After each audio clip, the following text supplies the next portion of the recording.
विक्रमादित्य जाते हैं, बरगद के पेड़ पर एक लाश को उतारते हैं, अपने कंधे पे रखते हैं, तो लाश उन्हें कहानी सुनाना शुरू करती है। अब सोचिए सर, इस कहानी का मकसद क्या है? सुनिए कहानी और उसका मकसद। लाश उन्हें कहानी सुनाना शुरू करती है कि एक आचार्य थे, उनकी बड़ी खूबसूरत सी बेटी थी। आचार्य के 3 शिष्य थे और तीनों उस लड़की को बहुत प्यार करते थे और तीनों बड़े योग्य थे। आचार्य जी को भी लगता था कि यार योग्य तो तीनों है, लड़की को भी लगता था कि योग्य तो तीनों है, तो शादी किससे करूं? बाप और बेटी दोनों बड़े कंफ्यूज थे कि विवाह किससे किया जाए।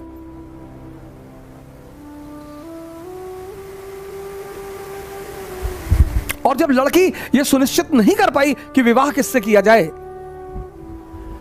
तो एक दिन लड़की ने आत्महत्या कर लिया। अब जब लड़की ने आत्महत्या कर लिया, तीनों बड़े निराश हुए,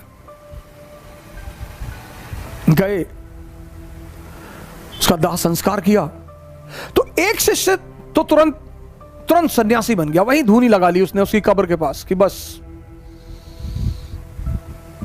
अब जीवन में कुछ करना ही नहीं, जिसको मैं प्रेम करता था वो बचा ही नहीं, तो अब जीवन में कोई सार नहीं, अब सिर्फ तपस्या करनी है और तपस्या करके ही जीवन को त्याग देना है। दूसरा फकीर बन गया, घूमने लगा देश विदेश में। उसे पता था कि हिंदुस्तान में कुछ संत हैं जो फिर से जीवित करने का मंत्र जानते हैं।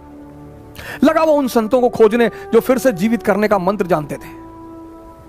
तीसरा जो उसमें था, वो डेली जाता था, उस मृत शरीर पे मसाला लेप लगाता था, साफ करता था, फिर उसे वहीं रख देता था।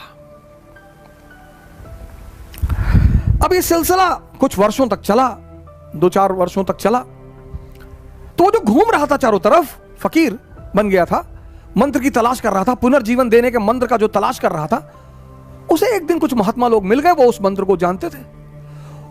उसने उनकी सेवा की, उन्होंने उसे वो मंत्र सिखा दिया। जैसे ही उसने मंत्र सीखा, वो भगा वापस गांव की तरफ और वापस आकर उसने उस युवती को फिर से जिंदा कर दिया।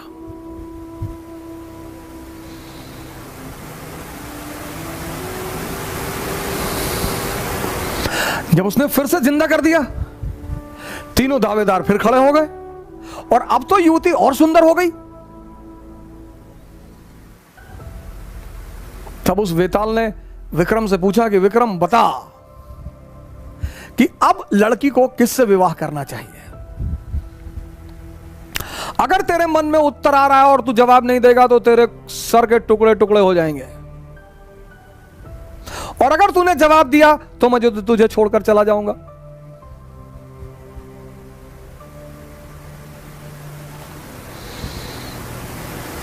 वेताल ने कहा कि अगर तेरे मन में जवाब आ रहे हैं, और ये नेचुरल प्रकृति है, हमारे सामने जब भी कोई परिस्थिति होती है, एक जवाब मन में आता कि ये कर ले यार, नेचुरल प्रकृति है, नेचुरल जवाब आना ही है।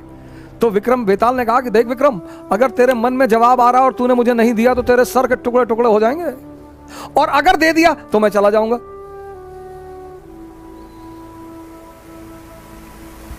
योग्य आदमी, भाई योग्य हो अयोग्य हो, मन में परिस्थिति में अगर परिस्थिति बन रही है तो जवाब आएगा।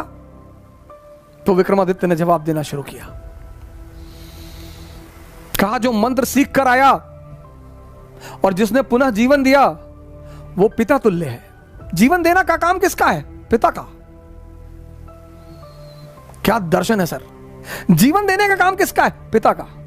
तो जिसने मंत्र सीख कर जीवन दिया वो पिता तुल्य है, मुझसे विवाह नहीं होगा। जिसने उस शरीर की सेवा की 4 साल तक, वो पुत्र का धर्म है, सेवा करना पुत्र का धर्म है, वो भी बाहर हो गया। जिसने अपनी ही जिंदगी दांव पे लगा दी, यही प्रेम की कसौटी है, विवाह उससे होना चाहिए।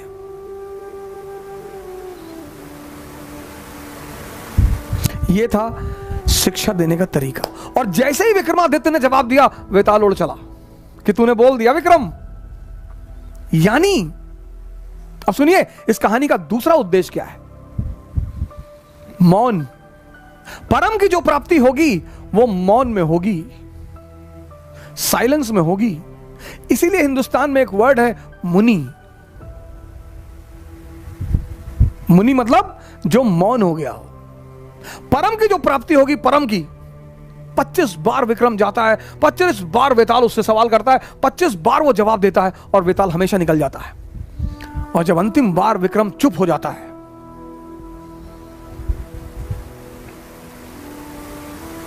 यह थी भारत की शिक्षा पद्धति।